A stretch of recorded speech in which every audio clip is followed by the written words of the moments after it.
This is the DJI RS3 Mini. It's way smaller than the RS3 or the RSC2, my other gimbal, and it's a great gimbal for little cameras like the ZV-E10, which uses these little practically weightless prime lenses and tiny little zoom lenses that are light and small. But what if you swap out this tiny little wide-angle lens with this fat boy with all of its glass?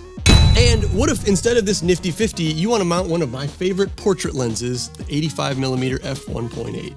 And finally, what if instead of a ZV-E10, you're attaching an A7S III to this tiny little gimbal? Can you have all of the space savings and weight savings of the RS3 Mini while still using a bigger camera and a heavier lens combo? Today we test whether the RS3 Mini can handle big lenses. Or should I say heavy lenses? Some of these aren't really all that big. This Sigma 14-24, for instance, is heavier than this Sony 70-200. And we're gonna get this little telescope on there. It does work with some limitations. If you've been on the fence about whether or not to get this gimbal because you shoot full frame or maybe you use a lot of big zooms, let's start with just sort of a biggish prime, this Sony 85mm f1.8 on an A7S III full frame body. This is usually my main lens for the shot you're seeing now, which is currently swapped out for the 24-70 f2.8 by Sigma, which is also a heavy lens, and we'll get that on there next. If you normally shoot with the camera cage, when using this little gimbal, you really should take that off. It's not even the extra weight so much as it's the extra amount that it lifts the camera up and just throws the balance off. It still works, but it doesn't work nearly as well. I'm also making a video this week about how to balance this gimbal step by step, so that'll be linked right up here somewhere when it's done. There's a little screen here on the back of the gimbal where you can see how hard each of the motors are working,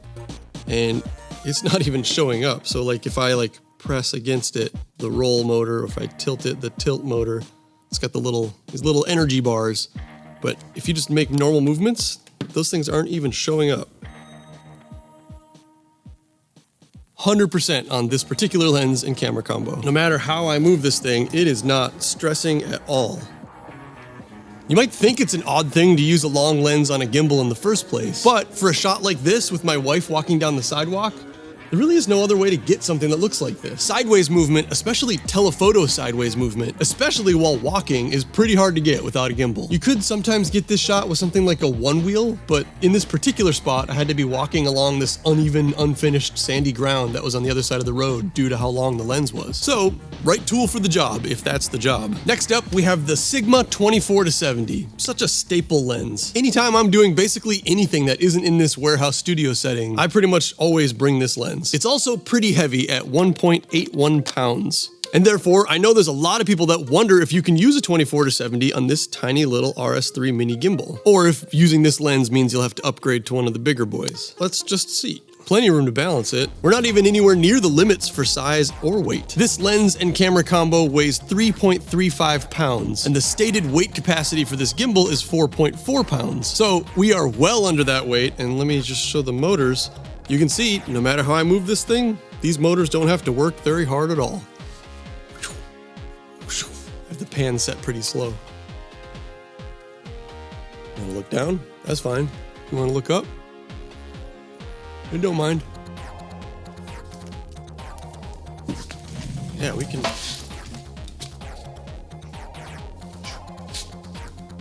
If you're running, it should be fine if you're running. However, since this is a zoom lens, a guy might want to zoom with it. You will note that when you zoom a lens, some of the heavy glass from that lens physically moves forward when you zoom forward, which dramatically changes the balance of the gimbal. And then now the tilt motor is working really hard. Tilt motor's in the red. So a good idea if you plan to actually be zooming through the range of a lens that's on your gimbal is to set it about halfway. So we'll set this at like 40 millimeters-ish and then balance it that way. And in this case, you don't really have to get the balance perfect because you're going to be zooming around anyway and changing the balance. So even if it's like good balanced pretty well, if you zoom a little bit forward, now it's going to be forward. If you zoom a little bit backward, now it's going to be backward. But that's what the motors are for. They're going to counteract that. It does need a calibration anytime you change the balance. So then we'll see if these little motors can handle the extra work of moving through half of the zoom range. We're at about 40. Everything's fine. If we zoom out to 70 millimeter, it's in the orange, but it's fine. It works fine. It'll do what you want it to do. And here we go all the way back to 24 millimeters. Yeah. Fine. All fine.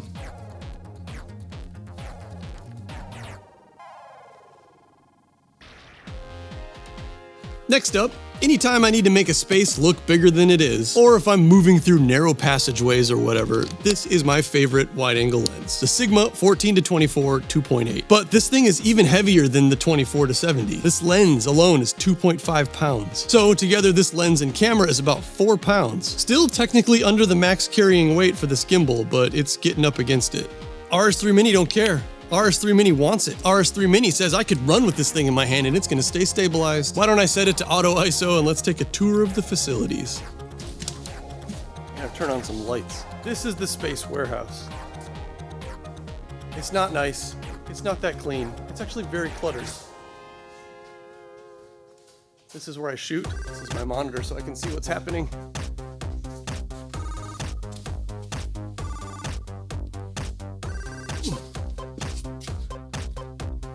Back here is where there are lights and things.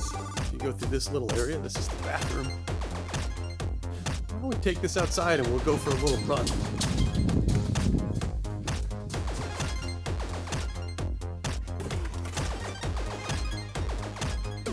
What if I want to pan while I run past a truck? What if I want to shoot my own shadow? This gimbal with this camera, handling it, no problem. Although I will say, if you want to stick your arm out and you're holding 4 pounds, 4 pounds doesn't sound that heavy until you've held it for a little while and tried to walk with it, especially after running back and forth outside.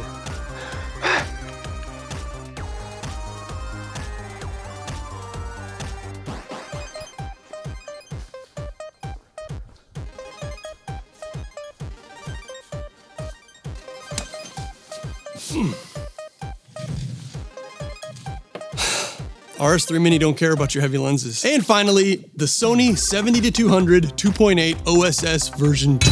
With the lens this size, it's not even the weight that's the major factor. It's really whether or not there's gonna be enough physical space behind the camera that I can slide this back far enough to balance it. Ooh.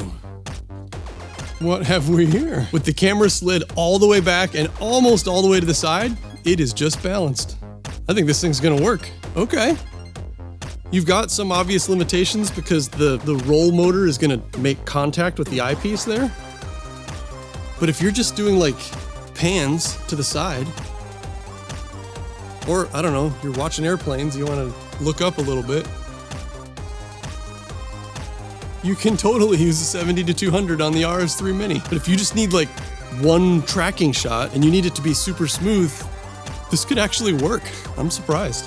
So it looks like the DJI RS3 Mini can handle basically any normal lens, even on a full frame camera. You definitely do not have to worry about whether or not you can use the 24-70 on this gimbal. You can. Thank you.